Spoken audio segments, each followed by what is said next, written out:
Welcome to the InStory show. I'm Devorah Spilman, your host, and our theme is what does it mean to expand into a new story? And how do you come out of hiding and dare to be seen for who you really are by saying yes to your soul and telling your story? So today I'm thrilled to welcome Cynthia Hauk. Like, how do you say your last name? Like the hawk, right?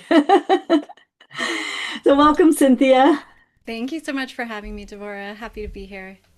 So before we dive in, I'm going to read a little bit about you.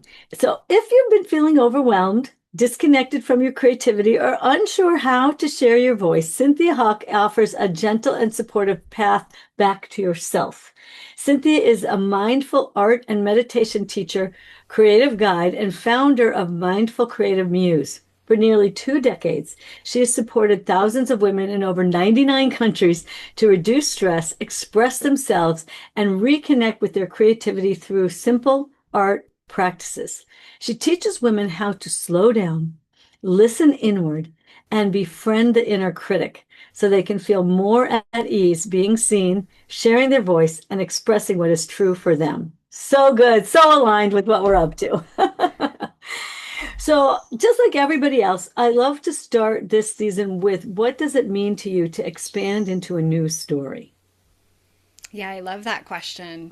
So I think largely because of my mindfulness and meditation background, when I think about the stories I tell myself, the stories we all tell ourselves, our mind can be a bit squirrely sometimes. And we can be very imaginative, and our minds can tell ourselves things that aren't true, that hold us back, that block us.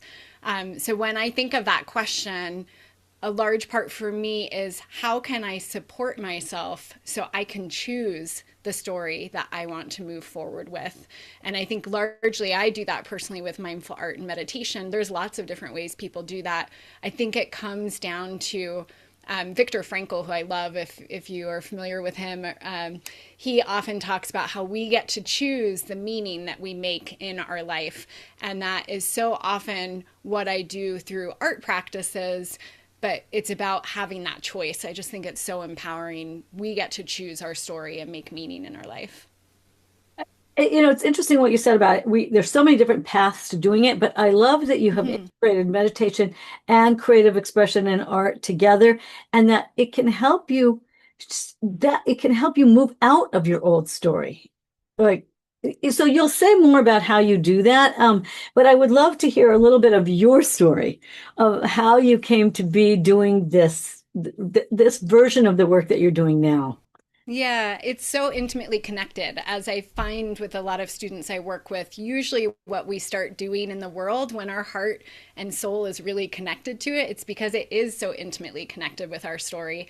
So I personally have had a winding path, but the long story short is that I was treated for cancer in my late 20s. I had already been making art. I had already had a mindfulness and meditation practice separately. But when I went through that experience, I noticed that I didn't have the words to process what I was going through dealing with the big C. And instead, what I was able to do is I was able to tap into really simple imagery, magazine images, very simple writing that gave me a way to express what I was holding.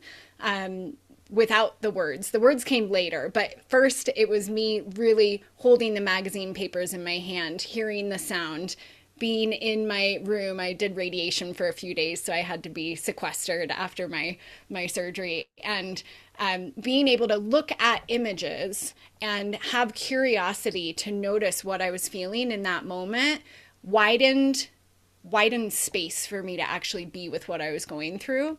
And that was a big, I feel like we often have catalyst moments in our life. That was a very big catalyst turning point for me around, oh, there's really something to this practice that I can support myself in a much deeper way where I don't need to know or understand ahead of time. I don't need the words. I don't need to have it all figured out.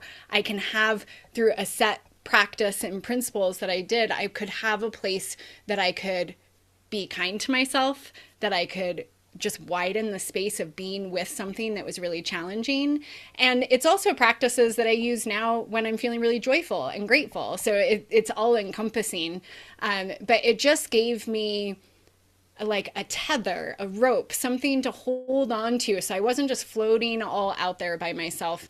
And that was really a spark for me to continue with my own education and then years later start sharing these practices with others. And I always say you don't have to be an artist or creative. It's really for anyone. It's more of a practice of how we can be kinder to ourselves and how we can be with the waves of life, the ups and downs of life. What strikes me, I'm such a person of words that I really love hearing this process that words don't necessarily work for at times. I've heard this from someone else who did soul collage, which I know you've done also, and she said it helped her so much because she couldn't bear to write the words. She was healing something, and I think it's such a significant area to encourage people that it's not about your, like you said, it's not about your talent, Mm-hmm. right? Or a product that has to be a certain way. It's something else that I think you discovered that it was extremely healing for you. And so I would love for you to speak into that a little more. And you said there was like a practice with some steps or a structure or something. I would love to say a little bit more about that because just putting color on paper or just collaging doesn't always do it. I feel like there's another element that you applied. Yeah, it's a great question. So I love that you mentioned soul collage. At the time, I was exploring soul collage. I ended up becoming a soul collage facilitator. Love Sina Frost, who created it. At the same time, I concurrently was, for me, I don't know about you, or I hear from a lot of my students, we can have a very strong inner critical voice when Mhm. we're going through something challenging, when we're trying something new, especially when we're stepping outside of our comfort zone, especially if we are doing something connected to visuals or imagery, right? This it can very quickly crop up of I'm not good enough. I can't do that. All of these things that our inner critic says to us. So for me, having the creative practice, even the soul collage practice, which I absolutely adore, it's not enough alone for me to have that. What I've found over the years that has been really grounding and supportive for me is kind of multiple parts. It's the actual art making or the mark making or the imagery, not necessarily the words. Connecting to that because we can connect so much through pictures, not only words. But it's also having this foundation of mindfulness, of being Mhm. kind to myself in the present moment, of noticing my breath, of noticing the sounds as I flip through magazine pages, of noticing the feeling of holding a pen or a pencil in my hand. It's really inviting in all of these different sensory experiences that helps to ground and anchor us in the present moment right now. Because what I've found oftentimes is when our mind is swirling or monkey mind, or we're overwhelmed and stressed out, or we're dealing with something really challenging, a lot of times if we can quiet that noise and be just here, just with this one breath right now in this moment with these materials, for example, if we're working with materials in that moment, it is such like even just talking about it, I feel a relief. Like I feel like I can breathe deeper and my chest softens. It can help remove the story of the past, the Mhm. story of the future, and it brings us right here in this moment.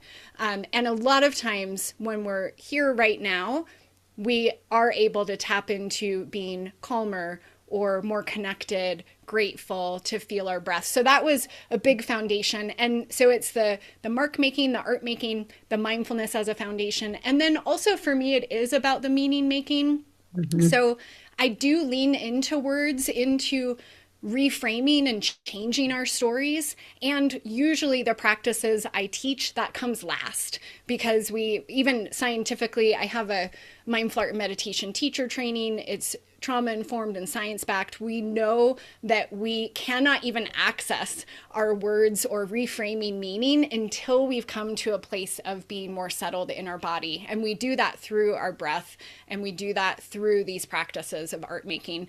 So I have a system that I've created and follow. And so, regardless of the types of practices I'm teaching, it all follows that framework and foundation. Mm-hmm.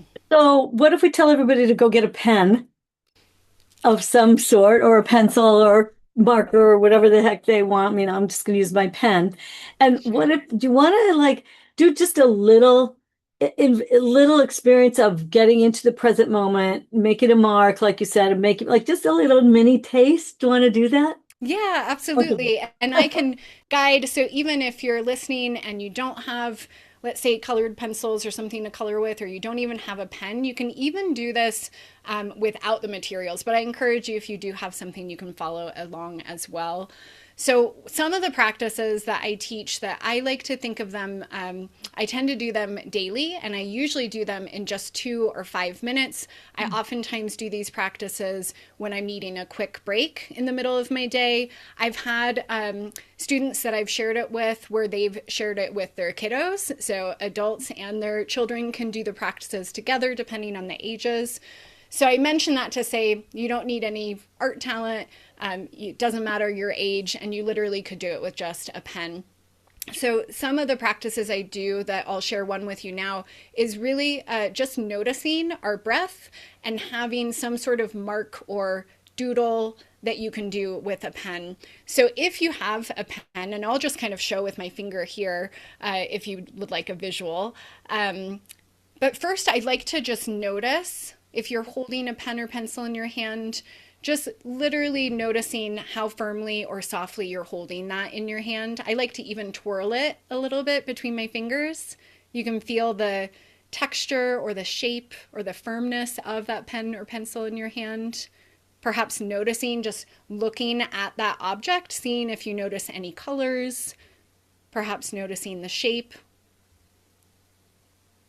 Noticing if you can hear any sounds in the room that you're in right now, perhaps the sound of my voice or the sound of your breath, or even being curious if you can hear the farthest away sound. It might be outside of your home or your car or wherever you are right now. And then just noticing your breath, just for a moment. I like to pause. There's no need to change your breath, just noticing if you're holding your breath, if it feels shallow, if you are noticing your breath more in your chest area, or perhaps even down lower towards your belly. And then, if you'd like, I encourage you to make a shape with your breath. So, syncing it up, almost like tracing your breath on the page. You can go in any direction. I like to do either vertical or horizontal, but making a shape where you're moving across the page as you breathe, inhaling. And then as you exhale, you can move in the opposite direction. And just following your breath, inhaling, moving one direction across the page, and exhaling, moving another direction. Noticing as you do this, if you can see the wobbliness of the line, if you can feel the texture of the page beneath your hand. Even being curious if you're moving more of your wrist or your arm. And seeing as you do this, if your breath is still the one initiating the movement. Sometimes we can start to make marks and want to get carried away with that. Returning back to your breath as being the anchor, the invitation for your movement.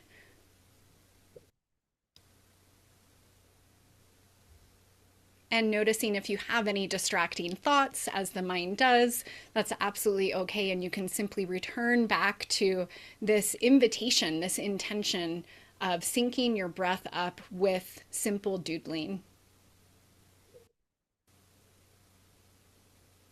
You can always color this in later. I'm going to pause here. We'll just take a breath together, inhaling and exhaling. And just checking in with yourself and noticing if you have a shift now compared to a minute, 2 minutes ago when we began. Very short practice. When I share this in my workshops, I usually will ask, what's your stress level? From a 0, you don't have any stress at all, to a 10, you're completely stressed out, burned out, maxed out, and giving yourself a number.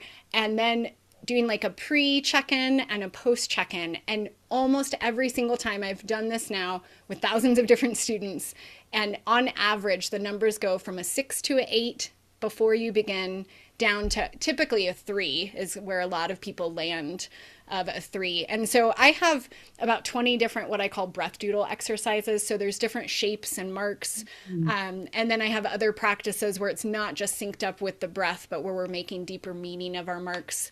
But I like to do this one anywhere because it's one of the simplest, and it's one that you can do literally in 2 minutes, because I hear a lot of people say, I just don't have time.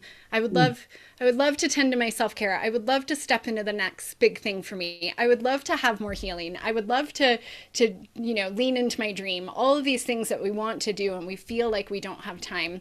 And so much of anything and everything, I believe, happens with small micro habits. So that's a really simple one I like to share. Beautiful. What I like about it is that it just kind of comes out, Mm-hmm.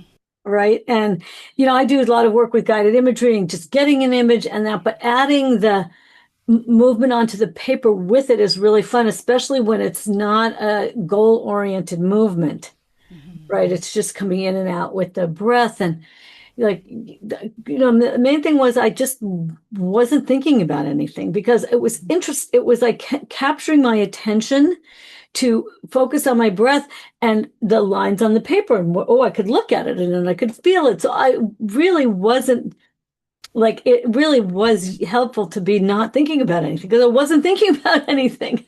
So it was fun. And it made me feel like, oh, that was fun. Like I liked it Mm-hmm. also, right? It was just, it's like a simple thing that doesn't have any requirement on it.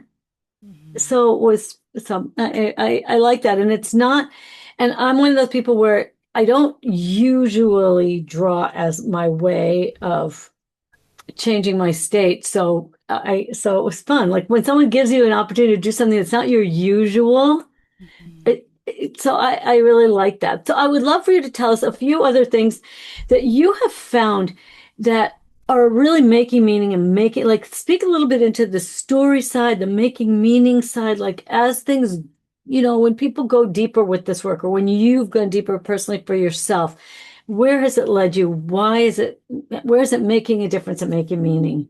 Yeah, it's such a good question. So our mind is constantly making meaning all the time. It might be in our consciousness and present. We might be aware of those stories we're telling ourselves. It might be beneath the surface. We're not aware of what those stories are.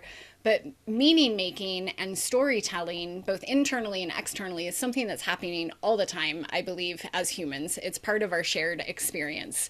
So, one thing that I started to notice with these practices is that you could explore a rhythmic, drawing based practice that focuses on your breath where you can be really present and grounded, and that can be beautiful and lovely. There are other layers as I deepen into this work where we can do that first to become present, to release some of our stress from the day, because they know scientifically that we cannot be both stressed and creative at the same time. We physiologically can't actually be in both of those states. We can kind of oscillate between the two of them. So it's really key and foundational, this practice of returning to the present moment and being kind to ourselves, that allows us to then make deeper meaning, I find, in a more intentional way. So some of the practices, I'll mention COVID as an example. It wasn't too long ago, but many of us can remember times of struggle during that time. And again, maybe moments where we didn't have the words or we were feeling isolated. I know even now, I just read the other day, on average, people are on their phones and screens 5+ hours a day and feeling very disconnected. So we might know that, but to be able to create and then make marks, and I guide through certain practices, you make marks and shapes, and then being able to see in your shapes that you've made, oh, this shape actually reminds me of a rope and it feels like a tether and I feel very weighed down, and actually it's because I'm working too many hours at work, or I haven't connected with my best friend, or I have tension in my relationship, or I want to write a book and it's been sitting now for 5 years and I haven't done anything with it, and I feel this pull at me, right? So these are just kind of some examples of some different things I've heard from classes and workshops. it allows us to tap in and notice what's happening right now. So I'll share a really specific example. So I was teaching mindful art, meditation, and yoga teacher training in Spain a handful of years ago. And I had a student there where I shared a collage process. We chose images. We did a bit of writing. I was guiding them through. And she actually ended up having a lot of grief about her father passing coming through, which he had passed about a year prior. And she had thought grief is a really interesting thing for us, and it's nonlinear usually.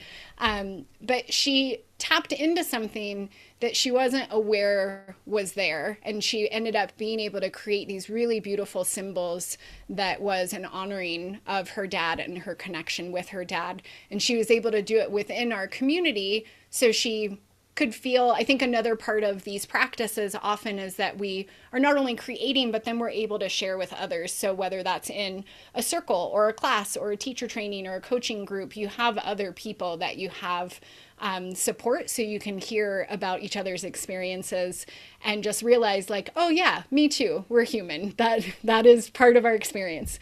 So, but I have story after story of surprise. I think sometimes we can be surprised by what wants to be expressed and comes through a practice.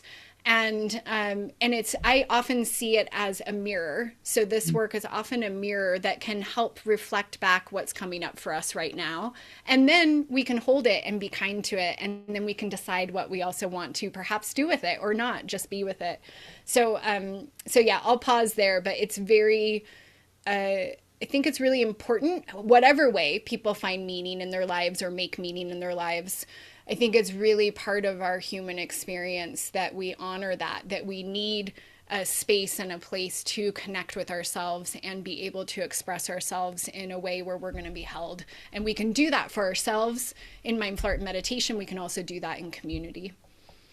I completely agree with you. And what's so super interesting to me listening to is I do work where I have them close their eyes and ask for an image or a metaphor that they get in their consciousness, and then they say it. They're not making it, but it's the same idea that you're getting something you couldn't have thought of yourself, and you're getting a symbol or an image, and then you're interpreting it, which is like the way that our subconscious or this higher realms talk to us, right? So don't you find that just what you're describing is what I see as well, that it's a way that we receive information and interpret it, that it kind of outsmarts the resistant, try harder ego mind. It's so good, like, so don't you find that it then gives all this information that they couldn't get, like just the one you said about the woman who was mourning her father, like she didn't realize. Yeah, and I feel like so often we're overwhelmed, we're highly distracted, we're highly inundated with things, we're have so many commitments to other people, or there can be this go focus that we oftentimes can drop into through necessity or by choice. And what these practices do, the ones I teach and share and the ones you're naming that you teach and share as well, is that it just creates a little bit of breathing room, enough to hear that still small voice within, or that connection to your inner muse or to source or intuition, or lots of people have different words for it. The experience I find is very much the same. We're just creating enough space so we can hear what else is there. I usually say that wants to bubble up to the surface, and trusting that it's bubbling up to the surface because that it wants to come up and be released or expressed or celebrated or held, and if we're on our screens all the time, or we don't make the space to do that, which is very easy to do, it just gets buried. It just gets pushed down. Right. If we can't, you have to be a vessel. Like I often say, like if we're on the phones and screens, all that, our attention's always being pulled. Yes. But if you can put it down and get still and present, like you said, then we can receive, and then we can place our attention. Right? Like that's when we're creating as opposed to, so it's like this receiving from our inner realms, from the higher realms, this other kind of receiving that I think it's a natural human thing, and we are getting it back. I think we've been educated out of it. Just saying. I think there is a lot of people that are wanting that. They're wanting to return to that and having Right. less consumption and more creation, or less of that, being pulled out of ourselves and being able to express through ourselves. Yeah, I absolutely agree. All right. So now tell us about your free gift so people are going to get to do this more. Yes.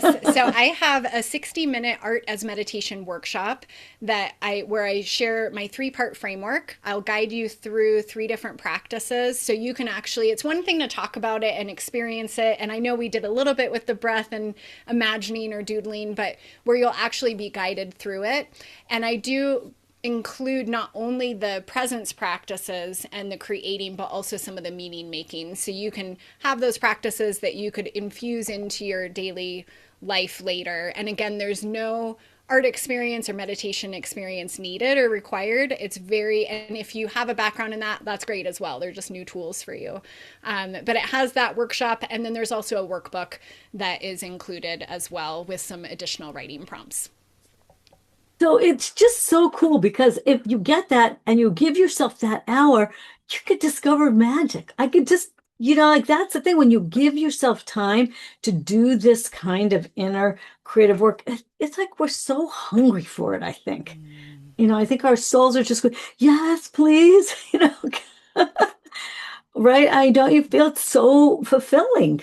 Mm-hmm. It's so true. It's something that I'm really excited to see how much it's spreading around the world. And this is some things we've done forever. If you look back over time, we sing, we dance, we do poetry, we make cave art. We have these things where we can really nurture the inner creative part or storyteller or parts of us that want to express. And we oftentimes do that in community. And yeah, it doesn't have to be really difficult or take a lot of time. And it's for everybody. It's not for only set groups of people. It is really practices for everyone. So I hope, yeah, that you join the workshop and that you can continue those practices at home to support yourself. Exactly. So grab Cynthia's free gift and give yourself that treat. Like it's just giving yourself a treat. All Mm-hmm. right. Before we wrap up, leave us with a couple last thoughts to take with us. Oh, yes, I'm happy to. So we already kind of talked about it a little bit, but done is better than perfect. And 5 minutes of tending to your self care or creating is, doing that daily 5 minutes is much better than an hour once a month. It really is like building a muscle or like brushing your teeth every day. And the breath and drawing practice we did today is something you could do for 2 minutes every day. The three practices in the workshop is something you could do for 5-10 minutes a day. It is profound. I've found how quickly we can shift our state and also shift our story with just 5-10 minutes of practice. So that's my last kind of hope and wish, to plant a seed for people to find whatever works for you, but to have that as a small daily practice for yourself. I love that. And to add the drawing or making a mark, I love that you call it just making a mark part if you've never had that as part, or adding if you're always painting, add the words, like add an element that hasn't been part of your practice. So I really love that. Cynthia, thank you so much. And everyone, grab the free gift, dive in, give yourself a treat. And as I always say in farewell, remember to go out in the world, share your story, live your purpose, and be a blessing. Bye, folks.